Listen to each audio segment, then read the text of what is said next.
The Jets are in Carolina tomorrow for a preseason game against the Panthers. Today, we're talking Bryce Huff, Jamie and Sherwood, and other defensive players to watch ahead on Locked On Jets.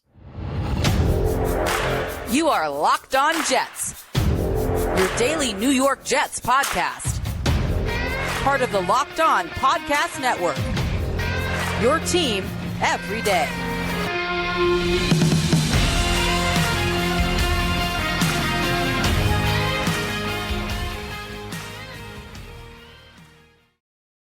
Welcome. This is the Locked On Jets podcast, part of the Locked On Podcast Network, your team every day. It's Friday, August 11th, 2023, and I'm your host, John B. from GangGreenNation.com. Thank you so much for making the show your first listen or first watch every day.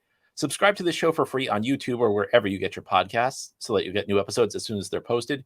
If you enjoyed the show and are listening on a podcast source, give it a 5-star review. And if you're watching on YouTube, give this episode a big thumbs up. It helps us out, helps other Jets fans find the show. Today's episode of Locked On Jets is brought to you by LinkedIn Jobs. LinkedIn helps you find the qualified candidates you want to talk to faster. Post your job for free at linkedin.com/LockedOnNFL. That's linkedin.com/LockedOnNFL to post your job for free. Terms and conditions apply. Jets are in Carolina tomorrow. Their second preseason game of the year against the Panthers. 4 o'clock Eastern time is the scheduled kickoff. Today, we're going to talk about defensive and special teams players to watch for the Jets in this game. Yesterday, we discussed the offensive side of the ball. I gave you 3 guys to keep your eye on. So today, we're moving to the defensive side of the ball, and we're going to talk a little special teams. Special teams are actually kind of important in preseason because bottom of the roster guys have a path to the roster if they show they can contribute on special teams. But we'll begin on the defensive side of the ball. Now, I'm going to start off by talking about a player who I think very highly of, and that is Bryce Huff. And if you follow the numbers last year, Bryce Huff generated pressures on around 20% of the pass rushing snaps he was in for the Jets, which is an exceptionally high number. I mean, I think it's something like 10 to 12% is really good. So he was around 20%. Now, some caveats with that. Huff only played on passing downs, and around 90% of his plays were passing down. So he was kind of a pass rush specialist. So he did not really have to worry about controlling his gaps the way you do when you're playing the run. I mean, if there's even a threat of the run, you were responsible for a gap, which is a space between 2 defensive linemen or 2 offensive linemen. It could be a space between the center and guards, or the guards and tackles, or the tackle and tight end, or just like the guy at the end of the line and outside. Against the run, you're usually assigned at least one of those gaps. So you can't just fly up the field because you don't want to run yourself out of the play. If you get too far upfield, you may leave a running lane open. If you only play passing downs, you can just fire up the field. So it makes life easier as a pass rusher. So context there, but no matter what the context is, there are lots of guys who play primarily passing downs. I don't think anybody produced pressures at the rate Bryce Huff did a year ago. Now, something that's interesting is if you were watching the Jets preseason opener against the Cleveland Browns, Huff was playing pretty deep into the second half. Now, the Jets do have a pretty deep defensive line, lots of very good players on this unit. So maybe that's not necessarily something that stands out, but it certainly felt like the Jets were getting their core players out of there pretty early in that game. I think even the guys who are like the primary backups or guys who are going to see situational football, for the most part, seemed to be out of that game by the end of the first quarter. So it kind of stood out to me that Huff was playing pretty deep into the second half. And there, ever since the spring, have been rumors that perhaps Huff will be used as trade bait for the Jets. Now, I have to tell you, I'm not a big fan of this. I think that you can never have too many pass rushers. I think if you reach a point where it's a numbers game where you just don't have enough spots for all the players you've got, then that's one thing. I don't think you trade Huff, though, just for the sake of trading him, just for the sake of getting him off the team, because Robert Saleh's defense is predicated on generating pressure, and it's predicated on generating pressure by keeping guys fresh on the defensive line. As much as people complain about the defensive line rotation, I think it works pretty well for the Jets, and I think the philosophy of getting as many good pass rushers as you can in the NFL, it's a good one. It's a long season. Guys get bumps and bruises. Guys suffer injuries. You want to have depth. And you also want guys fresh for the fourth quarter of games. Outside of Detroit last year, I thought the Jets did a very good job closing out games on defense when they had the lead. So I don't understand. I never quite understood why there was this idea that the Jets should trade Bryce Huff before the start of the season.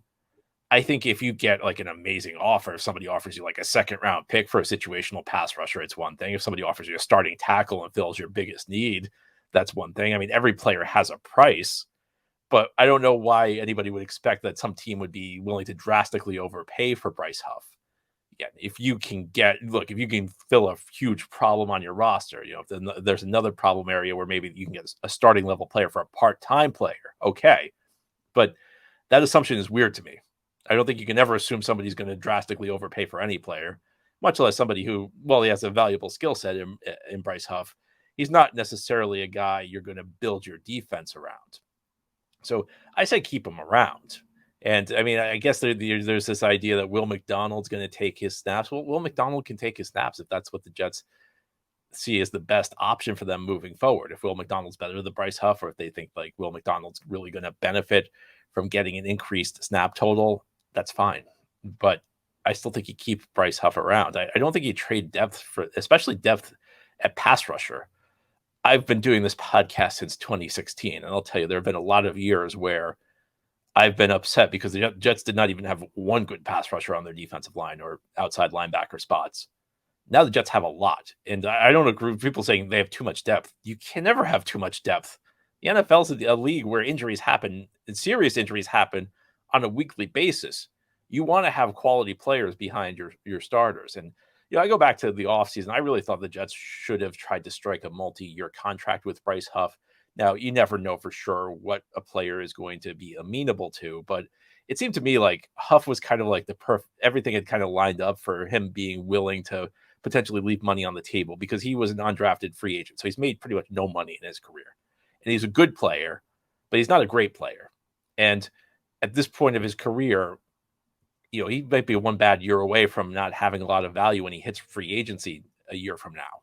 So I felt like they should have tried to lock him up for maybe 2 to 3 years because I think there's a good chance he would have taken it, but they did not. And there's now all these rumors that maybe they'll look to move on from him. And you never know what the truth is with these rumors, but it did strike me that he was playing in the second half of these games because especially that first game, it felt like the Jets did not have a lot of interest in that Hall of Fame game, at least as far as I was concerned.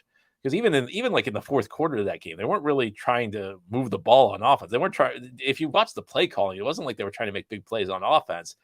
It was almost like their goal was let's avoid injury and get out of here healthy, which, to be honest with you, is a pretty fair approach to take in an exhibition game because you never remember the final score of any of these games. All you remember are the injuries that you suffer.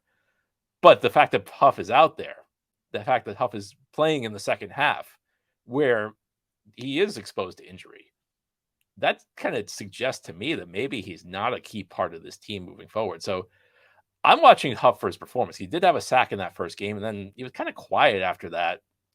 But I'm watching more just from the standpoint of I want to see how deep he's playing in this game. I want to see how many snaps he's getting.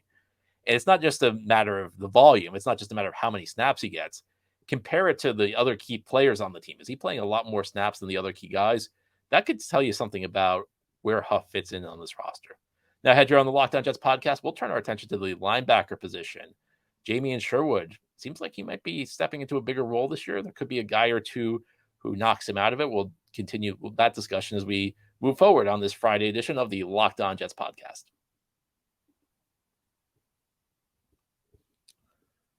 Today's episode of Locked On Jets is brought to you by LinkedIn Jobs. These days, every new potential hire can feel like a high-stakes wager for your small business. You want to be 100% certain that you have access to the best qualified candidates available. That's why you have to check out LinkedIn Jobs. LinkedIn Jobs help you find the right people for your team faster and for free. I'm not sure the Jets need to use LinkedIn Jobs. If they need a quarterback upgrade, they just call Green Bay and say, hey, can you send us a Hall of Famer and Aaron Rodgers? I'm not sure Bryce Huff will need LinkedIn Jobs. If the Jets put him on the trade block, everybody needs a pass rusher. But your business may not have things so easy, and that's where LinkedIn Jobs comes in. It's easy to create a free jobs post on LinkedIn Jobs, then add your job and the purple hashtag hiring frame to your LinkedIn profile to spread the word that you're hiring. Simple tools like screening questions make it easy to focus on candidates with just the right skills and experience so you can quickly prioritize who you'd like to interview and hire. This is why small businesses rate LinkedIn Jobs #1 in delivering quality hires versus leading competitors. And LinkedIn Jobs wants to help you find the qualified candidates you want to talk to faster. Post your job for free at linkedin.com/lockedonnfl. Again, that's linkedin.com/lockedonnfl to post your job for free. Terms and conditions apply. Thank you so much for making Locked On Jets your first watch or first listen every day. And a big shout out to you everydayers. This is a daily podcast covering the New York Jets. We have new episodes daily through the week, Monday through Friday. And then we have bonus episodes as needed if there's breaking news anywhere. Today we're talking about the Jets' second preseason game. They will be in Charlotte tomorrow, 4:00 Eastern time, for a game against the Carolina Panthers. Carolina's preseason debut.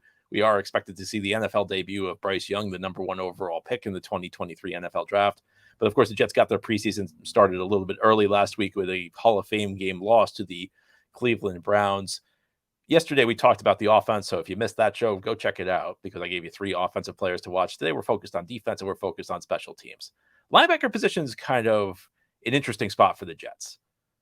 They let Quan Alexander leave in free agency. Quan Alexander was the number 3 linebacker. And I think it's very, very, very easy to overstate how significant Quan Alexander was last year. I thought Quan Alexander played well. I thought he was the Jets' best cover linebacker.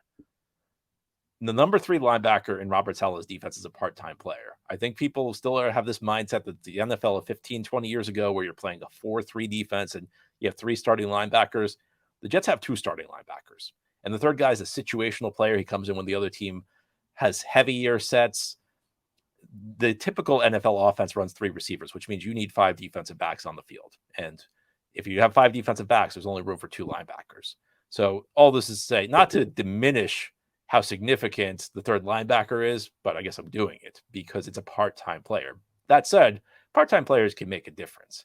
And Jamie and Sherwood got off to a really good start in the preseason last week by forcing a fumble. Now, he's playing a different spot than he would in the regular season because he was kind of playing the CJ Mosley role in the Jets defense in that preseason opener.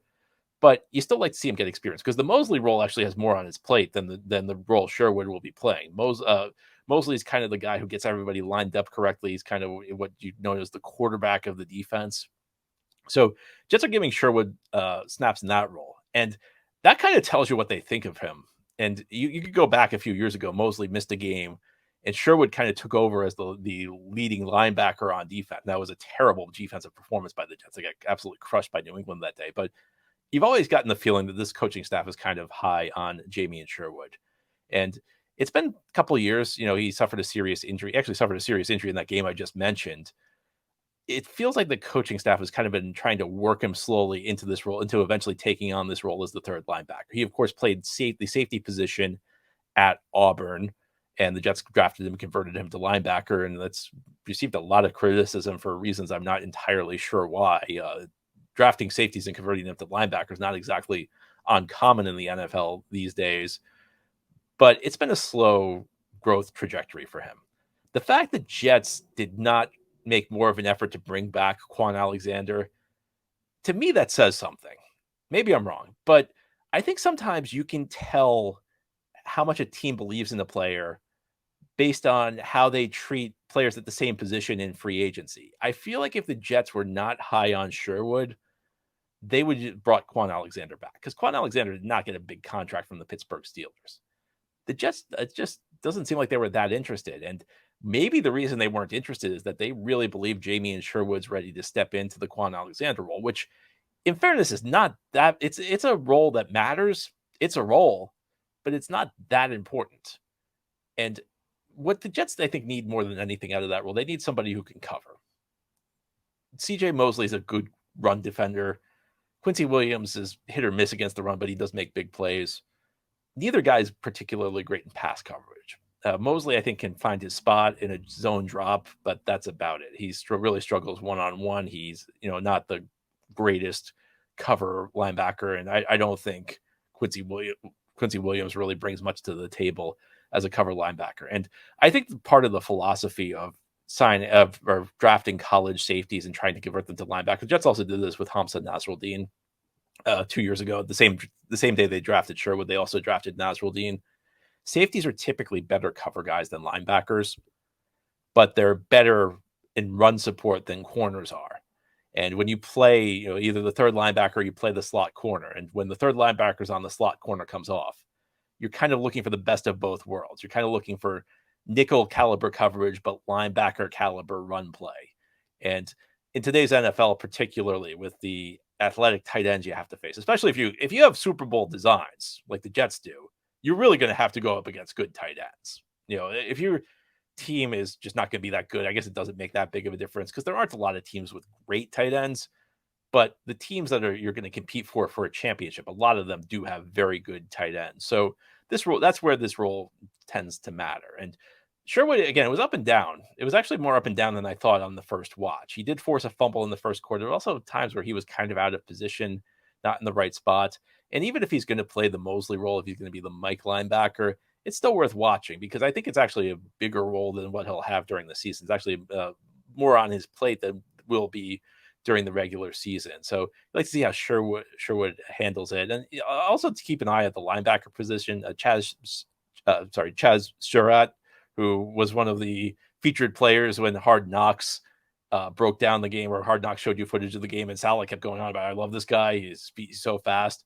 Was that Salah just giving generic coach praise? Maybe. I don't know. It seems like Salah really liked Surratt. So guy worth watching. Another guy who's kind of a convert, a guy who originally played quarterback in college and then kind of moved to linebacker. Disappointing early round pick by Minnesota, but had an interception in that first preseason game, so he kind of stood out as well. Jets have their top two linebackers settled. They will be Mosley and Williams. Those will be your two starters. But after them, there's some opportunities available for players to perhaps grab a role, perhaps grab a roster spot. And I think Sherwood is first among them. Now, ahead here on the Locked On Jets podcast, we'll close out this Friday game preview episode, and we're going to turn our attention to special teams, and we're especially going to turn our attention to the return game that's continuing this Jets-Panthers game preview.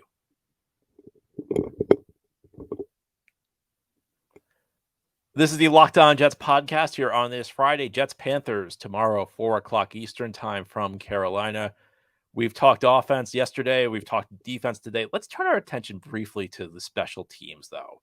And especially once you get into like the fourth quarter of these games, the guys you see on the field are not really going to play much of a role for your team that year. You're not going to see the guys playing wide receiver actually make many catches for your team.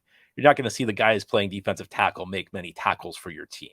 You're not going to see the corners make many interceptions for your team. These are guys who, if they make the team, are at the bottom of the depth chart, and more likely they're practice squad candidates. But I think that there is value in special teams because when you're talking about the 45th, 46th, 47th man on your roster, they're not going to play much at their natural position, but they could play special teams a lot, in part because you don't want your best players risking injury on special teams. If you don't want Sauce Gardner on special teams. Sauce Gardner's biggest value to the Jets is shutting down the other team's receiver. It's not running down the field and covering on special teams. I think there's also an element that the backups, the guys near the back of the roster, they're players Brant Boyer can work more closely with. If you put a star player on special teams, if you put like I don't know, if you put like a Garrett Wilson on special teams, his attention is going to be divided. He's not going to be that focused on special teams. Whereas the bottom guy on the roster, he can just work with Brant Boyer exclusively because he's not going to play his position very much. And on special teams, the guys who get the most attention are the kicker, the punter, and the returners. And I think the Jets are actually pretty good in the kicking game.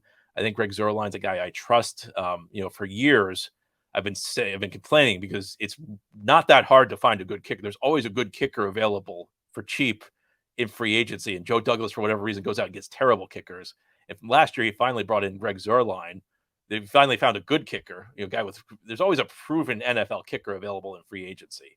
And Joe Douglas, instead of going with these unproven guys, finally got a proven guy. And then this year they brought back Thomas Morstead, kind of on doing a mistake from 2 years ago when Morstead subbed for an injured Braden Mann and did better than Braden Mann. And I remember at the time I was thinking maybe the Jets should just stick with Morstead. And they did not. And Mann ended up not being very good. And Morstead ended up returning to the Jets this year. So that's done. The return game is interesting, though. It's not really clear who the primary return guys are going to be. Mecole Hardman figures to be in the mix. The Jets did lose their primary return guy, Braxton Berrios, when they cut him, and he went to Miami in the offseason. Guy I have my eye on is Xavier Gipson. And he had two plays that stood out in the opener. The first was he dropped a punt, and it fell out of bounds. It was a terrible play. And when you see that, you almost say for an unheralded young player, 22-year-old, that might be it for him because you don't get many chances as a if you're not like a top pick and you're 22 and you're making plays like that, it's not good. But then he redeemed himself with a 45-yard kickoff return. Now there are some guys who struggle catching punts who are better on the kickoff return game. I'm not sure whether that's Gibson. I've seen one punt dropped and one 45-yard kickoff return, but there's an opportunity for Gibson if he makes big plays. Because even though the kickoff's being phased out of the NFL and the kickoff's less relevant than it was 5 years ago, it'll be less relevant 5 years from now if it even exists. At some point, they're just going to get rid of it. But it still is an opportunity to make a big play or two that could flip a game. If Gibson shows return ability, that could be a big deal for him. Because a guy I spoke about yesterday, Jason Brownlee, he struggled in that first preseason game. But beyond that, I'm not sure how much value you're getting special teams from him. And Brownlee profiles as the number 5, number 6 receiver. So guy who's not going to be on the field that much. And I'm not sure if somebody else provides better special teams value, unless Brownlee really goes out and dominates as a receiver. And it just gets to the point where we think this guy's a part of our future. We're going to lose him on the waiver wire if we cut him. Unless it's something like that, I think that this 6th receiver spot could be more open than people realize. And I think Xavier Gibson is somebody who may have a legitimate shot at it. And, it could be a situation even if they like Brownlee as a receiver, maybe they do think that they can sneak him onto the practice squad, because the player who's going to be more significant for the Jets in 2023 is probably going to be the number 6 receiver who can play special teams, who can offer value in the third phase of the game. And I say this all the time. I'll say it again. You everydayers are probably tired of me saying it. People underrate how much value special teams provide. Around 20% of plays in an NFL game are special teams plays.